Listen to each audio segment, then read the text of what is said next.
Você vai entrar agora junto comigo na investigação em torno da chacina que deixou 18 pessoas mortas aqui na região metropolitana de São Paulo. Dessas 18, 6 tinham passagem pela polícia, portanto 12 inocentes. Agora, tem duas informações importantes no dia de hoje. Primeiro, essa imagem de um dos bares atacados em Barueri, ela é fundamental porque registrou um dos bandidos atirando com a mão esquerda, portanto é canhoto.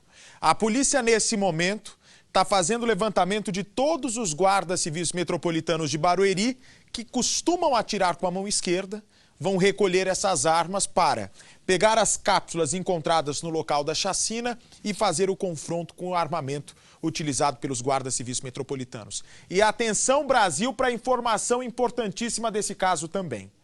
Um dia antes da chacina, presta atenção na informação, um dia antes da chacina, policiais militares teriam entrado numa comunidade, numa favela de Osasco, e dito o seguinte: se a arma que matou o meu colega, o cabo Avenilson, que foi morto num posto de gasolina, não for encontrada, amanhã vai ter muita gente morta aqui em Osasco.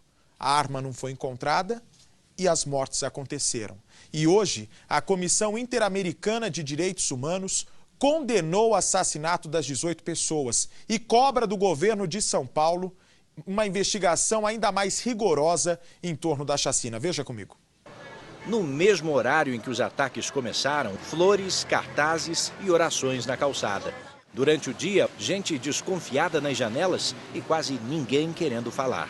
Osasco sempre foi uma cidade estratégica para a Polícia Militar de São Paulo, até porque aqui fica a base de um comando de área que atende sozinho a diferentes municípios da região metropolitana. Por isso é questão de honra para a PM responder logo para a cidade se houve ou não participação de policiais nessa chacina. O bairro está numa inconstância só. A quitanda ficou fechada há 3 dias, reabriu há pouco. Do outro lado da rua você pode notar ali, ó, uma placa dizendo Osasco pede paz. O Lava Rápido também ficou vários dias fechado. A palavra paz continua estampada em vários pontos da cidade. E várias perguntas continuam sem resposta. Para o dono do bar, onde 10 pessoas foram baleadas e 8 morreram, não há motivo que explique as execuções. Nunca teve, nunca teria motivo. Poderia qualquer tipo de morte a gente aceitar, menos esse tipo de morte.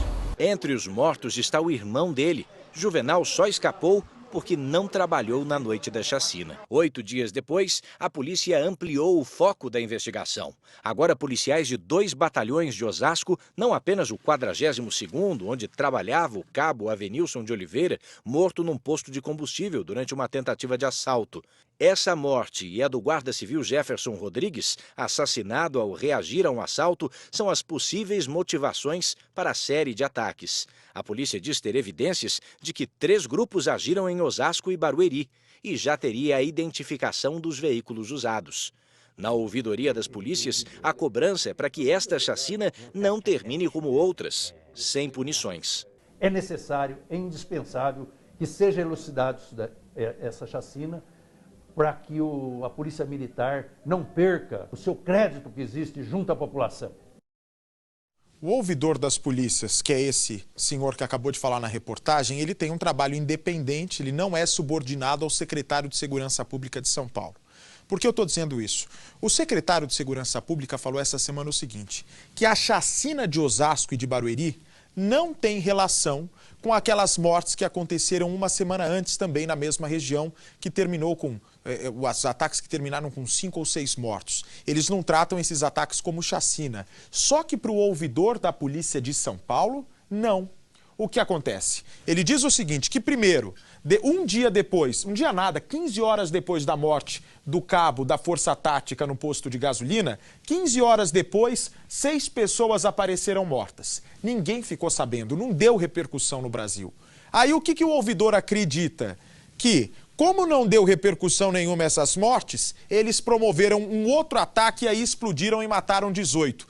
Veja só, novas revelações que podem levar a polícia de São Paulo a elucidar um dos crimes mais misteriosos da região metropolitana paulista. Veja. Daqui de cima é possível ter a dimensão das 2 cidades que ficaram marcadas pela matança da última semana. Em pelo menos 2 horas, 18 corpos ficaram espalhados pelos bairros de Osasco e Barueri, na Grande São Paulo. Mas para entendermos melhor como tudo aconteceu, vamos contar daqui de baixo, passando pelas ruas onde aconteceram os crimes. Estamos entrando na cidade de Barueri. Aqui, 3 pessoas foram assassinadas. 10h15 da noite, o horário do primeiro ataque aqui em Barueri. De acordo com testemunhas, os 4 atiradores no carro prata fizeram exatamente este trajeto. O carro estava em uma velocidade baixa. Eles pareciam estar procurando alguma coisa e pararam o carro bem aqui. Os criminosos foram em direção a este bar. Lá dentro, após perguntarem quem tinha ou não passagens pela polícia, deram vários tiros. 2 pessoas morreram no local. As imagens de circuito do bar flagraram a ação dos atiradores. Depois, os assassinos entraram no carro e foram a caminho do próximo ataque.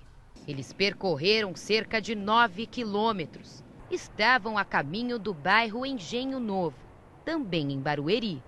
E o outro ataque aconteceu nesta rua. A vítima, um rapaz, havia acabado de sair deste bar. O seu Oswaldo, que é o proprietário, estava fechando o comércio no momento dos tiros. É isso mesmo, seu Oswaldo? É isso mesmo. Estava fechando. Faltava 15 para 10 na hora do disparo. E porque eu não vi, porque foi na hora que eu fui guardar o litro lá ali de trás, onde a gente põe, né? Os litros. Quando eu vi o disparo, eu já me abaixei na hora, não deu tempo nem eu arribar a cabeça. Digo, não, eu me abaixei na hora e quando eu me levantei já não tinha mais ninguém. E tinham mais clientes aqui dentro? Só um casal e um rapaz, que eu conheço ele. Agora a gente vai mostrar onde a vítima ficou caída. Ela tentou ainda pedir ajuda, né? Pedir socorro, mas caiu bem aqui na calçada e não resistiu aos ferimentos. O carro foi visto por algumas testemunhas passando pelo bairro, no mesmo horário em que as mortes aconteceram. Enquanto pessoas morriam em Barueri, aqui em Osasco não foi diferente. Os ataques foram simultâneos. Resultado, 15 vítimas. Ao todo, naquela noite, foram registradas 18 mortes. Mas o número pode ser ainda maior. É que uma semana antes da chacina, 6 pessoas foram mortas em bairros aqui de Osasco. Coincidência ou não, os ataques aconteceram após a morte de um cabo da Força Tática da Polícia Militar. O cabo Avenilson Pereira está na fila do caixa, quando é surpreendido por 2 criminosos. Um deles arranca a arma do PM e dispara várias vezes. O cabo Pereira foi assassinado neste posto de gasolina. 14 horas depois, um rapaz de 17 anos foi morto a tiros, a 4 quilômetros daqui. Daí em diante, no intervalo de 5 horas, mais 5 pessoas foram assassinadas. De acordo com a investigação, os criminosos passaram de carro atirando. Tentamos falar com parentes das vítimas, mas ninguém quis comentar sobre o assunto. A polícia tenta descobrir se as 6 mortes têm ligação com a chacina e se os atiradores são os mesmos. Nós vamos ficar durante todo o fim de semana acompanhando o desdobramento. A qualquer momento pode acontecer a prisão de algum suspeito. E no Balanço Geral amanhã comigo às 6 horas em ponto, às 6 da manhã em ponto. Na segunda-feira eu trago novos detalhes da chacina. Um homem é preso acusado de matar a namorada de 15 anos e o filho deles de apenas 6 meses. Os corpos das vítimas, que estavam desaparecidos há 1 ano, foram encontrados perto de um matagal. Veja comigo. Gislaine Garcia de Oliveira, de 15 anos de idade, e seu bebê de 6 meses estavam desaparecidos desde o ano passado. A mãe da adolescente procurou a delegacia de polícia cerca de 10 dias e entregou uma lista de ligações feitas pela jovem antes de desaparecer. Através desta lista, os investigadores chegaram ao ex-namorado da vítima, Marques William, que se encontra preso no Centro de Ressocialização de Sorriso por participação no assassinato do entregador de pizza Vilmar da Silva Gomes, o Dóia, morto no mês passado. Ele já confessou todo o crime, entendeu? e a participação de mais 2. Segundo os acusados, as vítimas, a mãe e o bebê de apenas 6 meses, foram mortos aqui mesmo no local, em um matagal, nos fundos do bairro União. Como o crime aconteceu há mais de um ano, a Polícia Civil e os peritos da Politec encontraram em uma cova apenas a ossada das vítimas. Segundo informações dos próprios acusados envolvidos no crime, primeiro foi morto o bebê na frente da mãe. Em seguida, os assassinos tiveram dificuldades para matar a adolescente, que chegou a se fingir de morta, mas mesmo assim acabou sendo assassinada. Quem que acertou a mulher depois? Você estava segurando ela pelo pescoço e... Daí ela... A gente ficou segurando um tempo aí. Como é que foi o gesto? Passando. Ela meio que desmaiou, só que a primeira vez que eu segurei ela, ela fingiu, aí eu meio que soltei ela. Sim. Eu achei que ela tinha desmaiado, alguma coisa assim. Aí depois, você foi? Aí ela meio que escapou, aí o Marcelo ajudou a segurar ela, aí nós ficamos segurando ela. Daí eu... Sim. Até enforcar. Daí ele pegou também, o Max pegou um aí pouco. Depois ninguém, tava muito difícil aí, ninguém não tava aguentando. Tá. E daí a menina meio que caiu desmaiada depois de um tempo, aí depois o Marcos continuou o processo. Depois que ela meio que parecia estar morta, não sei se ela estava, acho que ela estava, a gente pegou nós 3 e enterramos. Cavou? Não, já estava cavado. Marques William disse à polícia que matou a ex-namorada e o suposto filho de 6 meses por ciúmes, porque achava que havia sido traído. Você não queria assumir o filho dela, é isso? Jamais, sempre quis assumir. Por que você matou seu filho, cara? Sempre quis assumir. Rapaz, por que você matou seu filho? 6 meses de idade, fala por quê? Sempre quis ter certeza se era meu filho, ela nunca quis fazer o exame, minha mãe dela deixava, não sei porquê. Então era traição, você estava com medo de ser traído, é isso? Eu acho que eu fui, na verdade. Então o motivo é traição. Na sua cabeça era traição? Não sei. Fala! O crime hediondo, praticado com requintes de crueldade, chocou até os investigadores, que ficaram emocionados com a frieza dos assassinos em matar um bebê indefeso e a sua mãe, uma adolescente de 15 anos, com uma vida inteira pela frente. A mãe vai ter os restos mortais e o endereço para ir visitar a sua filha e seu neto. Entendeu? É muita tristeza. O crime aconteceu durante a noite ou não? Foi durante o dia. É um crime que choca a sociedade, né, Zé? Choca a todos, não importa quanto tempo você tem de profissão. Os colegas chorando. É muito forte. Entendeu? Os restos mortais da mãe e do bebê foram recolhidos pelos peritos da Politec e levados para o Instituto Médico Legal, onde serão feitos exames de DNA para a identificação precisa das vítimas. Por mais experiência que o policial tenha, não tem como não se emocionar, não é, com uma história tão triste como essa. Muito bem, meus amigos, agora vamos falar do caso do Cristiano Araújo, porque essa semana, finalmente, foi revelado o resultado do exame de DNA que foi utilizado para tirar a dúvida se o menino que apareceu é ou não filho do cantor Cristiano Araújo. O envelope foi aberto e a revelação veio à tona dizendo que o menino de 13 anos não é filho de Cristiano Araújo. Agora, tem um detalhe importante. Depois que o resultado do exame de DNA foi divulgado, centenas de internautas começaram a hostilizar a mulher que acreditava ser mãe do filho do Cristiano Araújo. Porque tem um detalhe que chama atenção. Precisava aparecer no dia da morte do Cristiano Araújo para levantar essa dúvida, no momento em que o coração da família do Cristiano Araújo estava dilacerado por causa da morte dele e da namorada, da noiva Alana, precisava naquele momento divulgar um vídeo na internet dizendo que tinha um filho do Cristiano Araújo. Não podia esperar um pouco? Não podia esperar terminar o velório, o corpo ser enterrado, esperar a família digerir a história para vir com uma dúvida como essa? Muito bem, mas não. A mulher apareceu, fizeram um exame de DNA e você vai entender agora como foi o percurso da negociação com a família do Cristiano Araújo até esse exame ser feito efetivamente. Veja comigo. Um vídeo divulgado na internet. E entrar em contato com o Cristiano Araújo para mim poder resolver essa situação da minha vida. Há 13 anos atrás, eu o conheci numa festa que teve no interior. E a gente se conheceu, eu tinha 15 anos, ele também. E a gente acabou tendo um relacionamento rápido. E depois disso eu descobri que eu estava grávida do meu filho, que hoje tem 13 anos.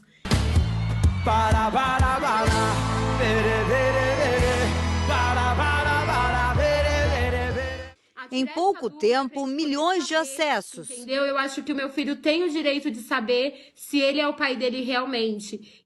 A mulher que aparece nessas imagens é Sara Campelo. Ela tem 29 anos e tem um filho de 13 anos que se chama Guilherme. Já a paternidade do menino é o foco de uma grande polêmica. Ele foi registrado por um namorado de Sara que já morreu, mas a dúvida sempre perseguiu a mulher.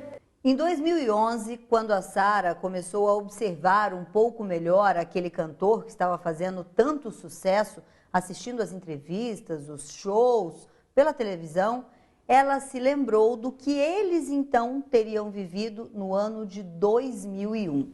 O que aconteceu entre vocês em 2001, Sara? Então, eu viajava bastante com os meus pais para a festa sertaneja. Meu pai sempre gostou bastante, né?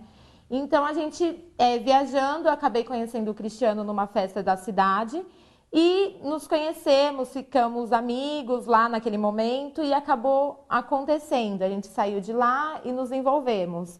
Mas foi assim, naquele mesmo dia, no mesmo dia eu já vim embora para São Paulo com os meus pais e não tivemos mais contato. Cheio de mulher à minha volta, meu Deus, uma amiga dela veio e me reconheceu.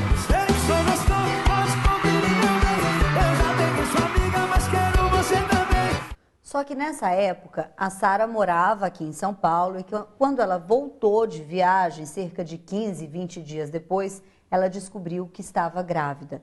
E a Sara namorava, tinha um namorado aqui na cidade e ela acabou contando para ele da gravidez e como é que foi a partir daí. Então eu não sabia se era do rapaz que eu tinha conhecido, não sabia se era dele. E a minha mãe falou, não, filha, é dele, você namora com ele e é assim que vai ser. Me dê a sua mão. Sara conta que só revelou para o filho sobre a dúvida da paternidade no dia da morte do cantor. E vi as mensagens das pessoas falando que o Cristiano morreu, eu entrei em choque. Tipo assim, é uma coisa que você quis tanto a sua vida inteira e ali você vê que acabou. Na hora eu acordei, chamei o Guilherme, falei, filho, é isso, isso e isso, eu tenho essa dúvida. Ele ficou assim, em choque, mãe, eu não acredito. Eu falei, você tá comigo, você quer ir atrás, vamos descobrir. Você só contou pra ele no dia que ele morreu? Só pra ele, só. Hoje eu sou terrível, hoje eu sou terrível, pra romance pra balada é disponível. Arrependida da forma que agiu, a mãe do garoto gravou outro vídeo. Se for filho do Cristiano, vai ser filho do Cristiano. Se não for, ótimo, eu vou amar ele do mesmo jeito, mas eu quero tirar essa dúvida, porque eu sempre tive essa dúvida há 13 anos e agora eu quero tirar a dúvida. Preciso do remédio que diminua a dor que no meu peito invade, que me cure ou me ajude a esquecer. O resultado do laudo traz um alívio. Graças a Deus representa paz. Agora eu acredito que agora eu vou conseguir ficar em paz. Conseguir ter a resposta, né? Ter paz agora, acabar com a dúvida. Sara ficou sabendo do resultado do exame de DNA ontem e recebeu nossa equipe hoje na casa da mãe dela. Sara pediu um exame de DNA para tirar uma dúvida. Quem era o pai do filho dela, que hoje tem 13 anos? Nosso casamento, nosso amor eterno, só que dessa vez a noiva quem chegou primeiro. A estudante achava que o filho poderia ser do cantor Cristiano Araújo, que morreu há quase 2 meses.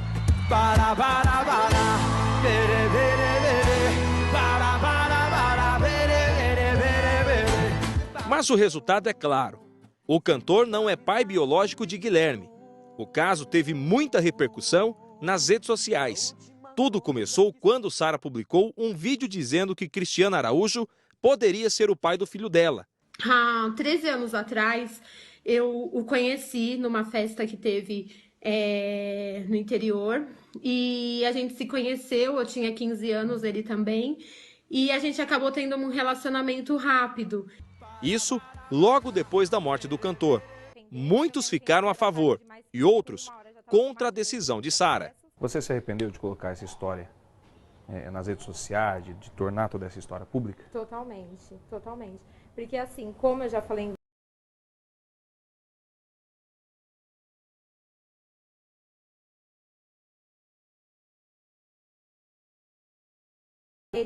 Sobre a herança, Sara é bem clara.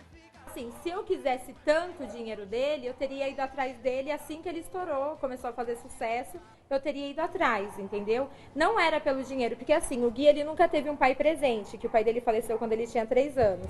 Quando o Cristiano estourou, eu comecei a ver que parecia e que era aquela pessoa que eu tinha dúvida quando eu engravidei, e achei que o Guilherme poderia ter um pai presente, que gostava das mesmas coisas que ele, enfim, entendeu? Ter um pai, não ter uma herança. A estudante diz que confia no resultado do exame e não quer uma contraprova. Você já chegou a pensar em fazer um novo exame de DNA? Não. Não tem essa intenção? Não tenho. Se você pudesse escolher o resultado do exame de DNA, qual seria a sua escolha? Ai, eu prefiro não falar. Assim, no começo, eu queria que fosse do Cristiano, não vou negar. Até mesmo por causa do povo que me xingava e falava que era mentira, que era oportunista.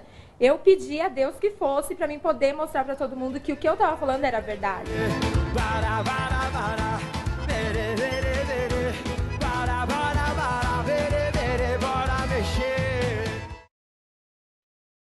Mas que você, moça, não teve piedade com a alma do Cristiano, com a mãe dele, com o pai do Cristiano Araújo, com os fãs do Brasil. Precisava trazer à tona um assunto que você guardou contigo durante tantos anos, justamente no dia da morte do Cristiano Araújo? Eu não me conformo. Quando Daniela conhece Paulo Eduardo, o Dudu, acha que encontrou o homem certo. Mas com o tempo ela vê que o marido é um homem perigoso. Para você de casa ter uma ideia, ele já tentou matar a mulher uma vez, depois de uma simples briga com medo. E para proteger o filho do casal, que hoje tem 8 anos, a Daniela resolve botar um ponto final na relação. Na mesma época, Dudu é preso depois de um assalto. Na prisão, Dudu pensa em vingança.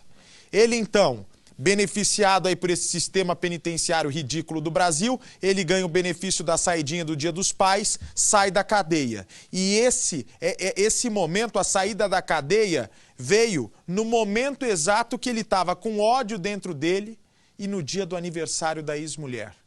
Ele sai da cadeia, tinha que ter ido visitar o pai, mas não. Dudu chega na festa de aniversário da mulher, pega uma arma, atira e mata a Daniela. Põe no ar. Escondida atrás da parede, a amiga conta o que viu naqueles segundos de terror. Ela está com medo. Ele chegou na festa, ameaçou ela. Falava que não ia fazer nada com ela, nada com ela. Aí quando foi, nas 4 horas da manhã, ele pegou e veio. Aí ela estava aqui, na frente dessa casa, e foi e atirou nela. Foi este homem quem atirou na presença de todos. Paulo Eduardo da Silva Mendes. Ele segurava um revólver, disseram as testemunhas. Ele nunca foi feliz. Nunca, e ele destruiu a felicidade dela. Para mim, ele é um monstro. Vizinhos tiraram essas fotos naquela noite. A viela estava lotada. O assassinato aconteceu no dia da festa de aniversário de Daniela. 3 horas depois da festa começar, Paulo Eduardo chegou na comunidade. Segundo testemunhas, ele estava sozinho e não aparentava estar armado. Estava também, segundo essas pessoas, absolutamente tranquilo. Não falou com ninguém, muito menos com a ex-mulher, que comemorava o aniversário no final da mesma viela. Aqui neste ponto, ele se sentou em uma cadeira. O local estava lotado. Aqui funciona um pequeno bar que é muito conhecido na mesma comunidade. Eram 8 horas da noite. Bebeu sem parar até por volta de 3h30, 4 horas da manhã. E todo instante virado para lá, a menos de 30 metros do local onde Daniela comemorava com todos os amigos. A jovem viu o instante em que Paulo Eduardo entrou na comunidade, mas não acreditava que o pior estava prestes a ocorrer. A fotografia foi tirada minutos antes do aniversário começar. O churrasco atravessou a madrugada. A música estava alta e os vizinhos também se divertiam. Naquela noite, Daniela deixou o filho ficar. Afinal, era uma festa, aniversário da própria mãe. A criança viu tudo. Meu sobrinho, eu estava dormindo, meu sobrinho me acordou e falou, né? Tia Kika, meu pai matou minha mãe. E eu não acreditei, eu corria, eu vi minha irmã caída no chão lá. Daniela conversava com um amigo. Estava de costas quando foi surpreendida. Não houve diálogo. Paulo Eduardo só começou a xingá-la e disparava ao mesmo tempo. 7 tiros foram dados a queima-roupa. A garota caiu bem aqui. Ainda tentou se segurar nesta parede, mas não conseguiu. Gravemente ferida, foi levada em uma ambulância para o hospital mais próximo. Chegou a entrar na sala de cirurgia, mas Daniela não resistiu. Daniela não acreditava que Paulo Eduardo pudesse ir tão longe. E ele sempre falava que ia matar ela, mas até aí a gente não acreditava que isso ia acontecer. E nem ela também acreditava que ele mataria ela. Quando os dois se conheceram, ele ainda era adolescente. Daniela era mais velha, mas nada impediu que ambos se apaixonassem. Na viela, onde tudo começou, Paulo Eduardo, o Dudu, também matou a ex-mulher. Paulo e Daniela ficaram casados 5 anos. De namoro foram mais de 3, época em que ela engravidou.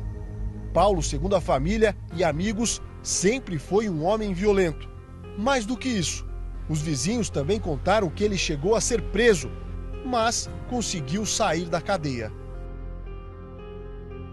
Meses depois, Daniela seria a vítima da emboscada. Testemunhas disseram que ele espalhava pelas ruas que dessa vez a ex-mulher não escaparia. Pouco mais de 1 ano e meio antes, a jovem chegou a ser esfaqueada. Paulo Eduardo atacou a ex-mulher pela primeira vez, logo naquela semana em que os dois se separaram. Ele perseguiu a moça por volta de 3 horas da madrugada, invadiu a casa em que ela morava e bem aqui, no meio da cozinha, iniciou uma grande discussão. Ela ainda tentou se defender e conseguiu. Mas no momento em que levantou o braço para proteger do ataque da faca, foi atingida e o ferimento foi grave. Daniela correu, fazendo o caminho inverso, saiu pela porta e fugiu pela comunidade. Foram os vizinhos e amigos que seguraram Paulo Eduardo, que, segundo eles, estava descontrolado e ainda com a faca na mão. Depois do ataque, ela fechou as janelas com grades. Não adiantou. Ele sempre ameaçou ela. Ela falava pra mim: "O Kika, eu sei que eu vou morrer, porque ele falou que vai me matar." E ele fez. Daniela era encarregada de limpeza dentro desta escola. Era uma pessoa maravilhosa, assim, feliz, sempre alegre com todo mundo. Era o que eu conhecia, o lado dela que eu conhecia é esse, que a gente vai guardar com muito carinho. É a lembrança boa dela, que era muito feliz, muito, muito mesmo. A criança de apenas 8 anos não fala em outra coisa. O menino está protegido pela família. Ele, a mãe, a tia e o tio moravam todos juntos nesta casa, número 87.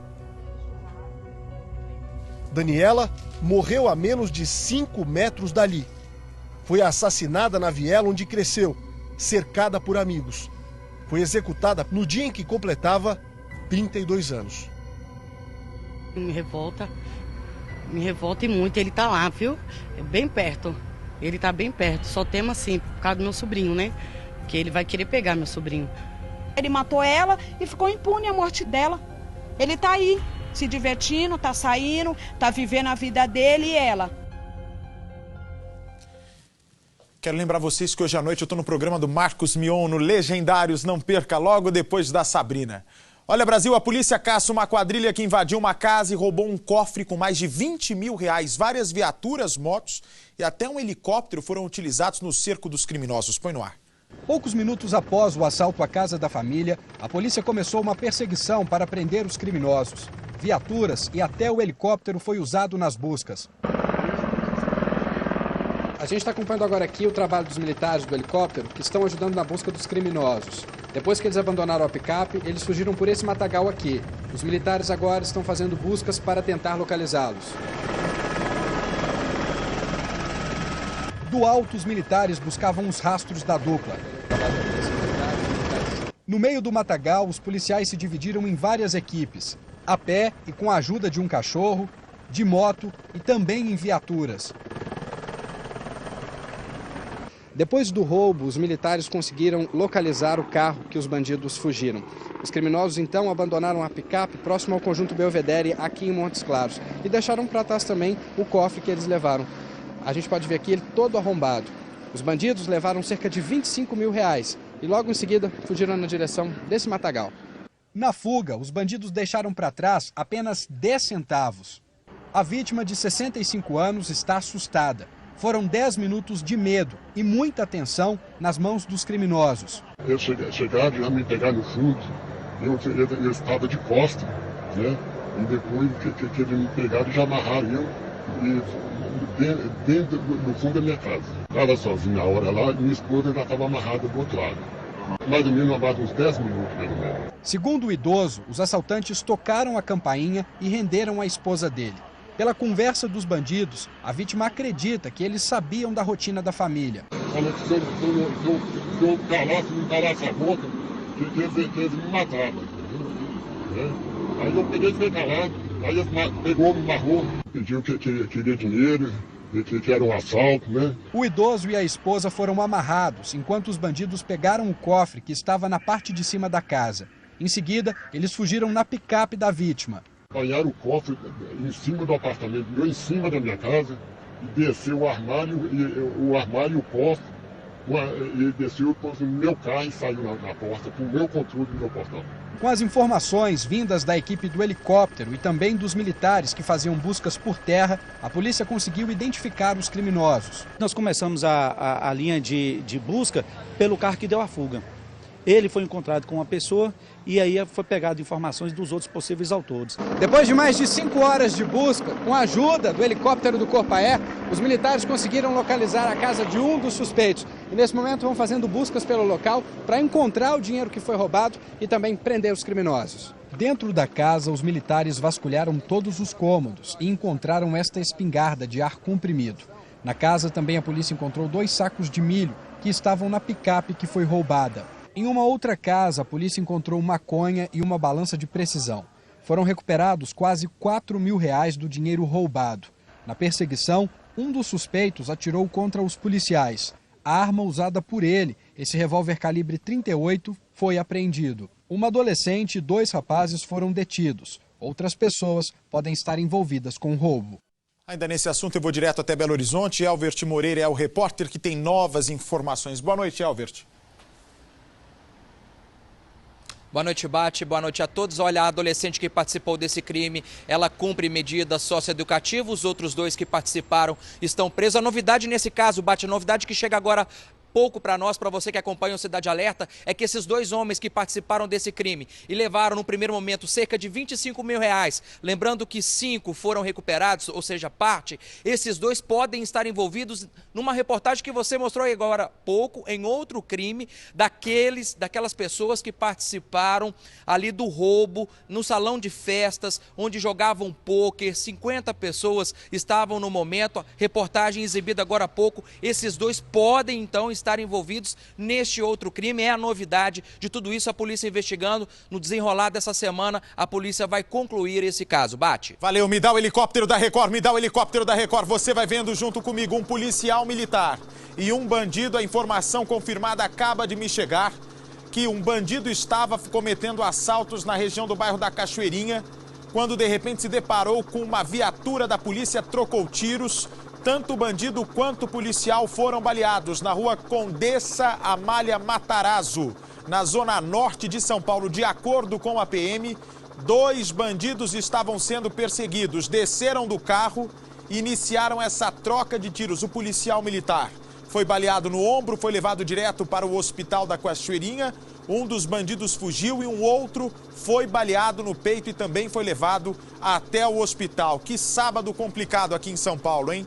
2 estrangeiros são baleados, um deles morreu, o outro só escapou por um detalhe, veja. Estudantes correm de um local onde um homem acaba de ser morto. Um amigo dele também é perseguido e baleado no bairro de Vargem Pequena, na zona oeste do Rio. Mesmo atingido, o rapaz continua de pé e foge. No entanto, não consegue ir muito longe. Os dois criminosos de moto se aproximam novamente. Quando o atirador tenta fazer mais um disparo, a arma falha. Os bandidos desistem e vão embora. A segunda vítima escapa com vida. O sobrevivente foi trazido aqui para o Hospital Municipal Lourenço Jorge, na Barra da Tijuca, na Zona Oeste. Segundo a polícia, ele apresentou uma identidade brasileira, mas pode ser um argentino. Os agentes colheram o depoimento da vítima. O homem explicou que uma semana antes já havia sido alvo dos mesmos criminosos. Ele e o amigo tiveram joias e $6 mil roubados. Os investigadores não entenderam muito bem as circunstâncias dessa ação. Os policiais foram embora. Quando voltaram para obter mais informações, o sobrevivente havia desaparecido da unidade de saúde. A divisão de homicídios descobriu que o homem assassinado é o dominicano Júnior da Costa. O estrangeiro estava no Brasil atrás de passaportes falsos. O amigo deveria ter o mesmo interesse. Eles conheceram Gisele Irineia da Silva e a mãe dela. As mulheres ofereceram documentos falsos, mas aplicaram um golpe. Atraíram os dois até uma casa que foi invadida por Edmilson Vilas Boas de Abreu e Douglas de Carvalho Costa. Apesar do medo do dominicano e do amigo, Gisele e a mãe conseguiram convencê-los a um novo encontro para supostamente passar os documentos. O responsável pelo desfecho fatal foi Douglas. Os agentes não têm dúvidas de que ele é o atirador que aparece nas imagens. Os envolvidos foram identificados depois de quase 2 meses de investigação. A polícia descobriu que todos se escondiam na comunidade da Cidade de Deus, em Jacarepaguá, na zona oeste do Rio. As equipes seguiram para a área controlada por traficantes com apoio da CORE, a Coordenadoria de Recursos Especiais da Polícia Civil. Gisele e a mãe acabaram presas. Os outros 2 suspeitos ainda estão foragidos. Quero lembrar você, em todo dia, 6 da manhã, acorde comigo aqui na Record, no nosso Balanço Geral Manhã. Põe o despertador, 6 da manhã para São Paulo, 6h30 para todo o Brasil. Pais de família fazem uma denúncia grave que estariam sendo expulsos de casa por traficantes de drogas. Imaginem só, a mulher que você vai ver aí, põe no ar, por gentileza. Essa mulher foi agredida pelos bandidos, ela, o marido e a filha não conseguiram levar nada de casa. A quadrilha conhecida como Bico Fino quer transformar as casas em boca de fumo. Põe no ar. Este homem foi expulso de casa com a família. A ordem veio de traficantes. Não estava em casa. Eu tinha ido buscar meu guri no colégio. Aí a minha mulher telefonou que eles estavam lá dentro de casa e mandaram ela sair de lá que já tinha chegado o prazo. Para mim, não vi mais para dentro de casa. O que eles queriam? Queria minha casa. Qual que é o seu sentimento em relação a isso? Invadirem essas 2 casas que o senhor havia comprado? Comprou com sacrifício? Como é que foi? Foi tudo com sacrifício, tudo para pagar por mês. A única coisa que eu estou me sentindo é que eu estou nada na avenida, nada. Estou terminado. A esposa foi agredida pelos invasores. No corpo, as marcas da violência. Quando eu fui para entrar na outra casa da frente para tentar pegar alguma coisa, eles já estavam lá. Daí me empurraram e não deixaram pegar nada. Me mandaram sair. Marido, esposa e filho de 14 anos moravam há 6 meses nesta casa aqui. Eles que foram obrigados a saírem do local por 2 criminosos. Eles deram um prazo de algumas horas. Aqui do outro lado da rua, nesta outra casa, funcionava o bar da família. Eles haviam aberto esse negócio há cerca de 4 meses. Os criminosos acabaram invadindo também. A gente está chegando aqui nos fundos, vê que está bastante revirado. Eles bagunçaram tudo aqui e assumiram esta outra casa aqui dos fundos. Inclusive, este cadeado aqui foi colocado pelos próprios criminosos, que também levaram vários pertences da família que estavam aqui dentro. Acompanhados da polícia, os moradores voltaram até o local, mas não para ficar. Eles têm medo que algo pior aconteça. Os donos da casa conseguiram, então, agora, pela primeira vez, depois que foram expulsos, entrar na residência. Eles conseguiram, então, a fechadura continua a mesma, conseguiram abrir a porta. Agora, olha a situação que os criminosos deixaram a casa da família. Tá tudo revirado, espalhado, a gente vê muitas roupas, olha só, aqui em cima do sofá, eles que mexeram em todo o guarda-roupa da família e levaram vários pertences, como TV, geladeira, mas a gente vê que eles ainda estavam preparando, provavelmente para levar mais móveis, tudo espalhado, tudo detonado, muita coisa quebrada também. Os bandidos, eles acabaram acessando aquela porta ali nos fundos, que dá acesso ao terreno na parte de trás. A família, que já não tem mais esperança, não quer mais voltar para a residência. Eles voltaram agora pela primeira vez para conseguir recuperar alguns dos pertences. Com um caminhão de mudança, a família retirou os pertences. Segundo a polícia, pelo menos 5 casas estão abandonadas aqui no bairro Rincão da Madalena. Moradores vivem em pânico. Em alguns locais, a gente vê placas como esta, imóveis que foram colocados à venda. Quem vive aqui está refém de traficantes do grupo criminoso chamado Os Bico Fino. Reportagem de São Paulo, 39 crianças de uma mesma escola em Santo André, aqui na região metropolitana paulista, passam mal e vão para o hospital. Me dá a imagem da escola, por favor. Esta é a escola onde elas estudam, num bairro de classe média do ABC Paulista. As crianças apresentavam diarreia e vômito. E você vai ver também, nossos repórteres foram até os hospitais onde as crianças estão internadas. Já passa de 30 o número de alunos atendidos. Reportagem inédita de São Paulo. Põe no ar. Nos portões do colégio, o aviso explica que as aulas ficarão suspensas para higienização geral nos prédios. De um lado, o bloco para os bebês e do outro, o espaço maior, onde estudam os alunos de 4 a 9 anos de idade que foram parar no hospital. A escola imagina o que pode ter causado esse surto? Infelizmente não. Infelizmente não temos noção. Foram levadas amostras da alimentação das crianças e da água, né, para análise. Mas toda a nossa documentação, protocolo de higiene, saúde, segurança, alimentação, nossas caixas d'água, tudo correto. Até amanhã desta sexta-feira, 25 crianças tinham passado mal. Depois, esse número aumentou. O colégio particular fica num bairro de classe média em Santo André, no ABC Paulista. Funciona no local há cerca de 20 anos. Nele estuda o neto de seu Douglas, Caio, de 8 anos, aluno do 3º ano do ensino fundamental. Ele conta que o menino começou a passar mal em casa. Teve uma diarreia muito forte, que causou a diarreia e vômito. Aí a gente começou, a minha filha ficou preocupada, levou ele para o hospital de madrugada. Ele foi atendido lá no próprio hospital, né? E foi liberado para ele voltar para casa. Quando por volta de 1h30, 2 horas da tarde, ela me ligou dizendo que ele estava passando mal de novo, que ela queria levar ele para o hospital. Aí eu fui para lá, levei ela, deixei ela no hospital. E lá ele ficou. E lá ele ficou. O estado de saúde de Caio é considerado grave. Ele está sedado e entubado.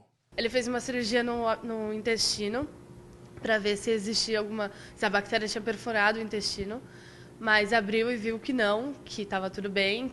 As primeiras crianças que passaram mal foram internadas aqui nesse hospital em Santo André. Elas chegaram aqui na quarta-feira, dia 19 de agosto, com quadro de infecção aguda de intestino. 3 foram direto para a UTI. Nos dias seguintes, outras crianças chegaram com o mesmo quadro de infecção intestinal. Por enquanto, o hospital não divulgou que bactéria pode ter causado esse surto. 2 semanas antes, a irmã do Caio, que estuda na mesma escola, também passou mal. Há uns dias atrás ela teve uma diarreia, umas 2 semanas atrás no máximo ela teve uma diarreia. Só que assim, minha irmã não foi algo tão grave como o do Caio. Então ela tratou em casa mesmo, deixou a mano bem hidratada e só.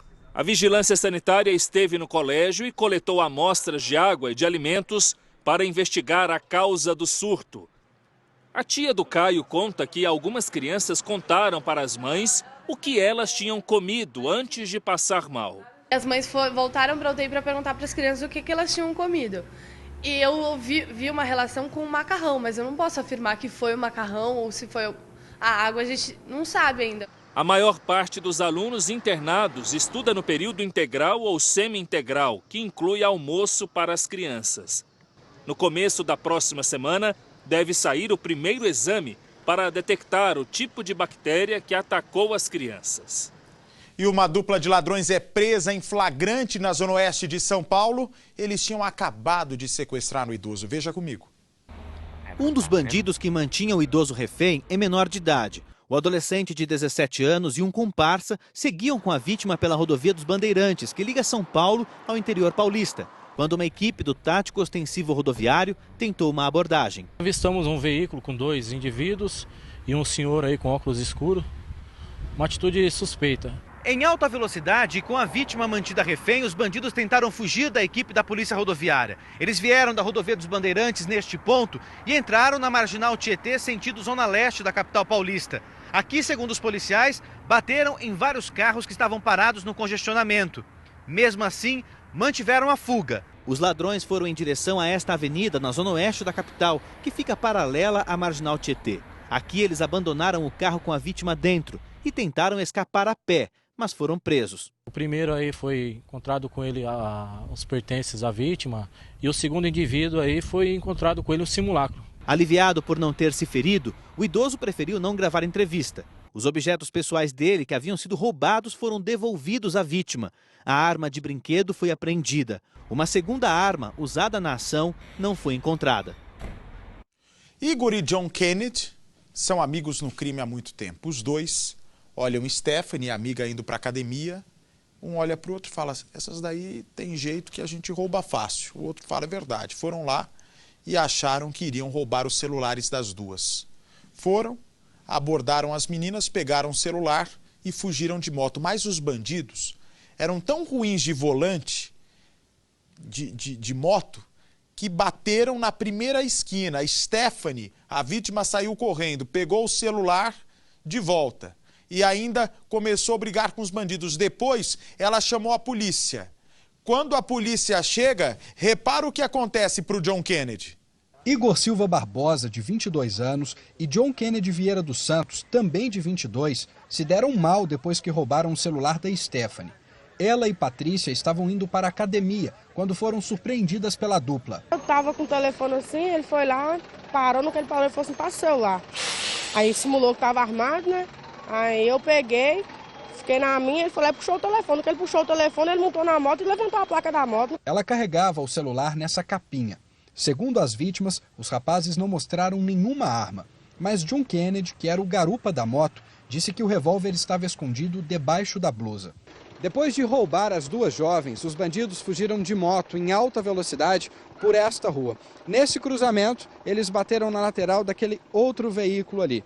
O rapaz de 25 anos, que pilotava a moto, ficou ferido e precisou ser levado para o hospital. Depois da batida, a Stephanie correu atrás dos bandidos. Indignada, ela encarou o criminoso e pegou o celular de volta. Aí quando eu peguei o telefone, eu falei assim, dá meu telefone aí, seu f***. Aí ele foi lá e me passou o telefone. Aí foi na hora que a viatura chegou, todo mundo chegou e tal. Ela ficou assustada? Na hora eu fiquei nervosa, assustada não. Com os suspeitos, a polícia não encontrou nenhuma arma. Eles foram presos e levados para a delegacia. Essa também não é a primeira vez que o Igor e o John Kennedy são detidos. O Igor, ele é conhecido como Siri, tem várias passagens aí por roubo. E o outro também é prontuariado e já tem passagem pela justiça também. Em um mês, é a segunda vez que as amigas passam por uma situação dessas. Roubou celular, levou aliança, levou carregador. Então, assim, esse celular a gente comprou, não tinha pagado nem a primeira prestação. Graças a Deus que conseguiu recuperar, né?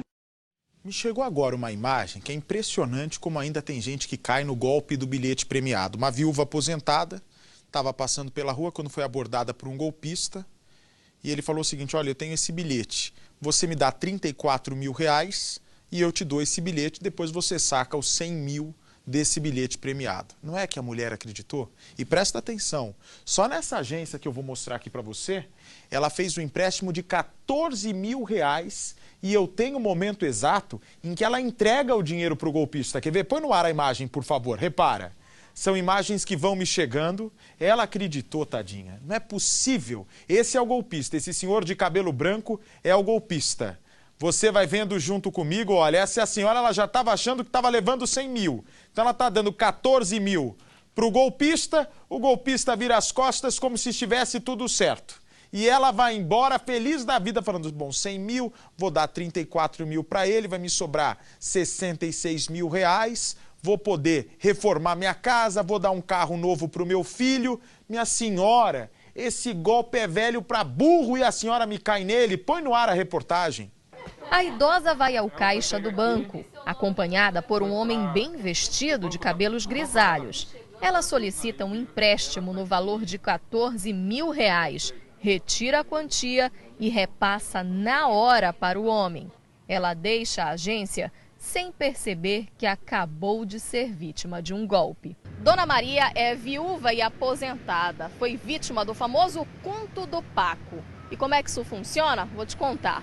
Ela passava aqui pelo bairro da Pedreira quando foi abordada por um cidadão que pediu uma informação qualquer sobre o endereço aqui no local. Um segundo homem se aproximou com um bilhete de loteria na mão. Segundo os criminosos, o bilhete era premiado. Só que para receber aquele valor, eles teriam que pagar uma quantia um pouco menor.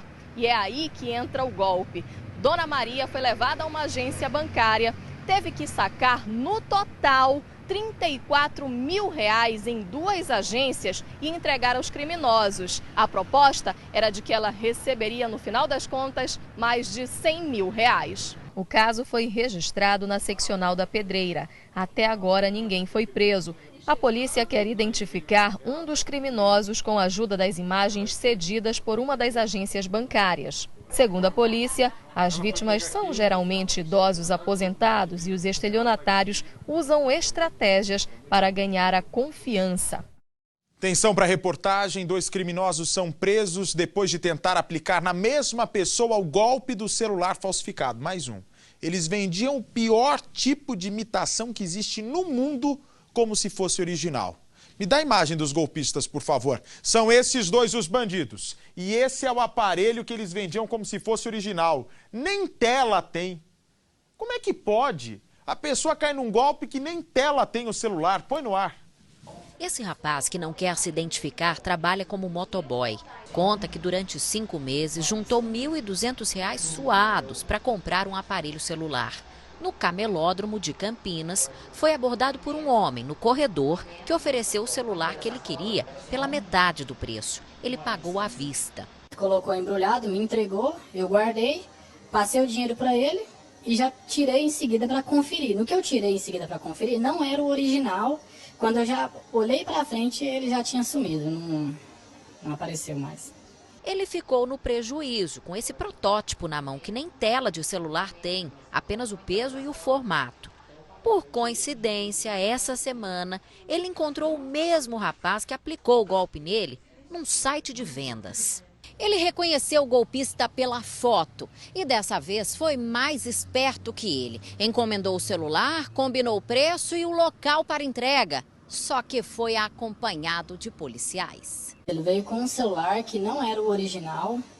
Ele iria passar ele como original, mas era uma réplica. Era uma imitação bem grosseira mesmo. Mas para uma pessoa que é mais leiga, até eu mesmo, qualquer outra pessoa, facilmente cairia no golpe. Hélio Garcia e o comparsa que dava suporte, José Carlos da Silva, foram presos. Mas nenhum deles é o da internet, que seria o cabeça do esquema, e está foragido. Pelas negociações no celular apreendido com eles, a polícia acredita que outras pessoas tenham sido enganadas pela quadrilha de Brasília.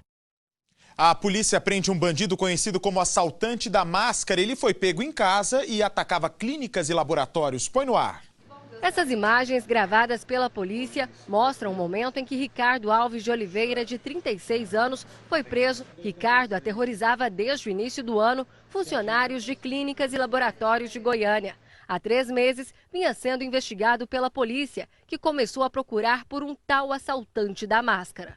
O modo de agir do criminoso chamou a atenção da polícia. Para cometer os assaltos, ele quase sempre se passava por paciente usando uma máscara cirúrgica como essa aqui. Alguns estabelecimentos, inclusive, proibiram a entrada de pessoas com esse tipo de máscara. Câmeras de segurança de algumas clínicas gravaram a ação do criminoso. Aqui ele chega armado e usando um capacete e a máscara. Ele rende as funcionárias e pega o dinheiro do caixa. Antes de sair, ele ainda procura a chave da moto que tinha perdido. Reparem que nessa outra câmera aparecem alguns pacientes. O movimento é pequeno. Outros registros foram feitos do assaltante. Aqui ele aparece com boné e máscara. Neste outro, apenas com a máscara. Na casa do suspeito, a polícia encontrou um revólver calibre 38 com munição que estava escondido dentro de uma mala. Os policiais também apreenderam 10 porções de cocaína, o capacete e uma blusa usados em alguns assaltos e mais de R$1.000 em dinheiro. Ele diz que optou por clínicas e laboratórios porque ele acreditava que ia ter dinheiro no local e que a segurança era um pouco mais falha. O assaltante da máscara confessou 9 roubos, mas a polícia acredita que esse número pode ser bem maior. Ricardo, que já tinha passagens por agredir a companheira, por desacato e resistência à prisão, agora será indiciado por tráfico de droga, posse ilegal de arma e roubo qualificado pelo uso de arma. E veja só essa que me chegou agora. Foi preso um acusado de violentar barbaramente e matar uma jovem no meio de um matagal. A vítima Liliane, conhecida por Japa, ela foi encontrada por garotos que estavam jogando futebol, viram alguma coisa estranha, era o corpo dela. O assassino é esse homem aí, veja. Ele é um açougueiro. Adriel confessou à polícia, atenção Brasil, confessou que matou Liliane por causa de uma dívida. A família da jovem não acredita e afirma que ele matou a garota porque ela sabia, na verdade, que ele era um ladrão de boi. Põe no ar. Esta é a foto do homem preso pela polícia, suspeito de ter matado de forma cruel a jovem Liliane Ekmel de Oliveira, de 27 anos. Adriel é açougueiro e confessou que os conhecimentos da profissão ajudaram na hora do crime. Ele disse também que matou a vítima porque ela devia R$50 para ele. A morte da jovem foi mostrada pela TV Record. O corpo foi encontrado num banhado. As crianças brincavam aqui neste local. Era uma tarde de sábado. Uma delas acabou chutando a bola em direção àquele matagal. Um dos meninos então foi buscar o brinquedo e acabou entrando naquela parte ali, que é uma região de banhado, e encontrou o corpo da vítima. Liliane teria sido morta a facadas e a polícia não descarta a hipótese que antes ela tenha sido violentada. A nossa equipe de reportagem voltou a Parobé para conversar com a mãe da Japa, a mãe da Liliane, a dona Olga, que está aqui ao meu lado. Te veio aqui, dona Olga, para conversar com a senhora, porque até para saber como fica um coração de mãe ao saber que o criminoso, realmente o responsável pela morte da sua filha, foi preso. E a senhora batalhou tanto por isso e pediu, né, a Deus tanto que ele fosse preso. E agora a senhora recebe pelo menos essa boa notícia. Para mim, o meu perdão ele não vai ter. Se Deus perdoar ele, tudo bem, mas o meu perdão ele não vai ter, porque ele destruiu, não foi só minha filha, foi o meu coração, deixou os 3 filhinhos dela. Ela não era ruim para ninguém. Japa morava com a avó, mas algumas vezes dormia na casa da mãe. Dona Olga revela que muitas vezes a filha voltou para casa drogada. Liliane chegou a ficar internada para tentar se livrar do vício. Este homem que foi preso, que a polícia conseguiu prender, era um amigo dela, desse amigo do mundo das drogas, gente. Vamos deixar bem claro, um amigo do mundo das drogas. Não é um amigo que a gente convida para vir em casa. Ele disse para a polícia que a morte da Liliane teria sido ocasionada por causa de uma dívida. Que a Liliane teria ficado devendo para ele R$50 que ele deu para ela comprar drogas. Várias pessoas contaram que ele roubou um boi de uma chácara lá que ela sabia, e daí ele ficou com medo dela contar pro dono, porque ela nunca foi derrubada de ninguém, nunca mexeu, o Parobé inteiro conhece ela, sabia que ela não fazia isso, e daí pra mim foi isso aí, foi queima de arquivo, não foi por causa de droga. Cansei de buscá-la nas bocas de fumo, debaixo das pontes, revirar aqueles matos procurando ela, mas dessa vez eu não pude mesmo buscar minha filha. A polícia agora procura uma possível testemunha do crime que Adriel estaria ameaçando. Tem mais um cúmplice, então que seja descoberto quem foi o outro que fez. Sabia onde ela estava. E o que eu quero é a justiça, que não pegue hoje e amanhã esteja aí na rua. Como ele mesmo ameaçou lá embaixo, como matou ela, ele vem e mata mais um de nós.